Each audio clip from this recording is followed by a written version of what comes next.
Hi అందరికీ welcome back to my channel. ఈరోజు వీడియోలో నా స్టైల్లో కాకరకాయ ఉల్లికారం రెసిపీ ఎలా చేస్తానో చూపిస్తాను రండి. కాకరకాయ అంటే మాకొద్దు అనే వాళ్ళు కూడా చాలా ఇష్టంగా తింటారు. అసలు చేదు అనేదే ఉండదు, చాలా టేస్టీగా ఉంటుంది. ఇంకా ప్రాసెస్ ఎలానో చూసేద్దామా. ఈ కాకరకాయ ఉల్లికారం కోసం నేను ఇక్కడ 1/2 kg వరకు కాకరకాయలని తీసుకుంటున్నాను. ముందుగా వీటి ఎడ్జెస్ని కట్ చేసి అలానే పైన ఉండేదాన్ని లైట్గా గ్రేట్ చేసుకొని తీసుకుందాం.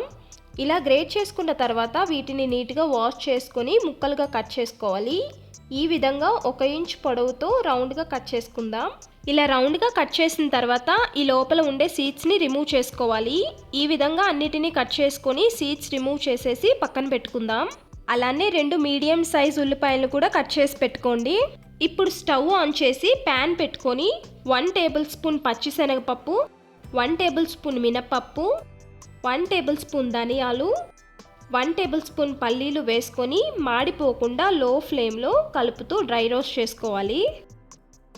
ఇవి కొంచెం వేగిన తర్వాత 1/2 టీ స్పూన్ జీలకర్ర, 1/2 టీ స్పూన్ నువ్వులు కూడా వేసి వేయించుకోవాలి.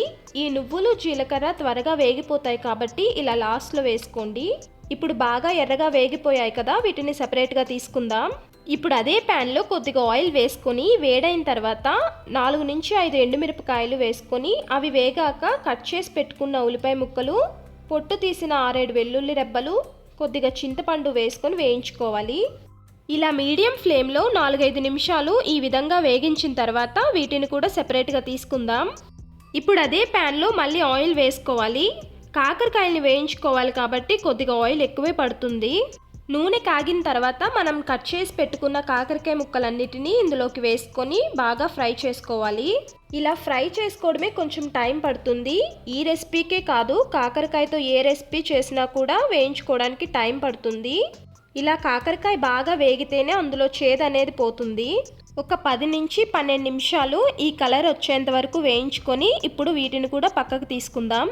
ఇప్పుడు మిక్సీ జార్లో మనం ముందుగా వేయించి పెట్టిన పప్పు దినుసులు వేసి మెత్తగా మిక్సీ పట్టాలి. ఇలా మిక్సీ పట్టిన తర్వాత ఇందులో వేయించిన ఉల్లిపాయ ముక్కల్ని కూడా వేసుకోవాలి. అలానే కొద్దిగా ఎండు కొబ్బరి, 1/2 టీ స్పూన్ పసుపు, కారానికి తగ్గట్టు కారం, మన రుచికి సరిపడా ఉప్పును కూడా వేసి మళ్ళీ ఒకసారి మెత్తగా మిక్సీ పట్టి తీసుకుందాం. ఇలా ఫైన్ పేస్ట్లా గ్రైండ్ చేసిన తర్వాత ఒక ప్లేట్లోకి ఈ పేస్ట్ అంతా ట్రాన్స్ఫర్ చేసుకోవాలి. ఇప్పుడు వేయించిన కాకరకాయ ముక్కల్లో ఈ ఉల్లికారాన్ని ఈ విధంగా స్టఫింగ్ చేసుకుందాం. వీడియోలో చూపిస్తున్నట్టుగా అన్ని ముక్కలకి ఉల్లికారాన్ని స్టఫ్ చేసి పెట్టుకోండి. మనం కాకరకాయ ముక్కల్ని వేయించిన అదే ఆయిల్లో ఇప్పుడు స్టఫ్ చేసి పెట్టిన ముక్కల్ని వేసి అలానే మిగిలిన ఉల్లికారాన్ని కూడా ఇందులో వేసుకొని అంతా కలిసేలా కలుపుతూ వేయించుకోవాలి.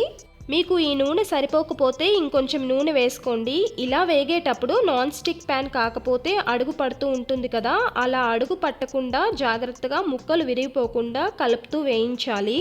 మనం కాకరకాయని ఉల్లిపాయ ముక్కల్ని ముందుగా వేయించి తీసుకున్నాం కాబట్టి త్వరగానే వేగిపోతాయి. ఇలా బాగా వేగిన తర్వాత ఫైనల్గా 2 రెమ్మల కరివేపాకు వేసుకొని ఒకసారి కలిపి స్టవ్ ఆఫ్ చేసుకుంటే మన కాకరకాయ ఉల్లికారం రెడీ అయిపోయింది. కాకరకాయ అంటే నచ్చని వాళ్ళకి నా స్టైల్లో ఈ కాకరకాయ ఉల్లికారం రెసిపీని చేసి పెట్టండి, వాళ్ళు కూడా ఈ కాకరకాయకి ఫిదా అవ్వాల్సిందే. మరి నేను చేసిన ఈ కాకరకాయ ఉల్లికారం రెసిపీ మీకు కూడా నచ్చినట్లయితే వీడియోకి లైక్ చేసి అలానే మీ ఫ్యామిలీ ఫ్రెండ్స్కి కూడా ఈ రెసిపీని షేర్ చేయండి. మీరు కూడా ఈ రెసిపీని ఇంట్లో ట్రై చేసి ఎలా వచ్చిందో నాకు కామెంట్స్లో చెప్పండి. అలానే ఇలాంటి మంచి రెసిపీస్ కోసం ఛానల్ని సబ్స్క్రైబ్ చేసుకోవడం మర్చిపోవద్దు. Thank you for watching.